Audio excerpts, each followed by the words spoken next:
આજ સવારથી જ મશરૂમની ફાર્મિંગની બધી પ્રક્રિયા ચાલુ કરી નાખી છે. આ છે આપણો પરાળ, પછી એમાંથી મશરૂમના સિલિન્ડર બનાવશું. હમણાં આ થેલીમાંથી મશરૂમ માટે બેગ બનાવવાનું છે, તમને બતાડો. એ સાઈડની એવી દોરી કાપી લેવાની નાની નાની, પછી એમ કરીને એને મસ્ત ફોલ્ડ કરીને એક સાઈડ પર ગાંઠ લગાવી દેવાની. એવું કરવાથી સિલિન્ડર ગોલ બને એકદમ મસ્ત. આ છે મશરૂમનું બિયારણ. પછી તેને આ રીતે નાનું નાનું છૂટું કરી દેવાનું. ને આ છે આપણો પરાળ.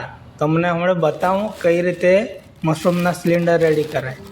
તમે જોઈ શકો કે થેલીમાં થોડો પરાળ નાખવાનો, પછી ગોલ સાઈડ મશરૂમનું બિયારણ નાખવાનું. એવો પ્રોસેસ કરતું જ રહેવાનું 4-5 વાર. પછી પૂરું ભરાઈ જાય પછી તેના ઉપર એ રીતે ઉપરથી દોરી મસ્ત ફિટોફિટ બાંધી દેવાની.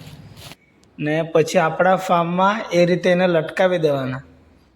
ને એ સિલિન્ડરમાંથી 25 થી 30 દિવસ પછી ઓસ્ટર મશરૂમ નીકળશે.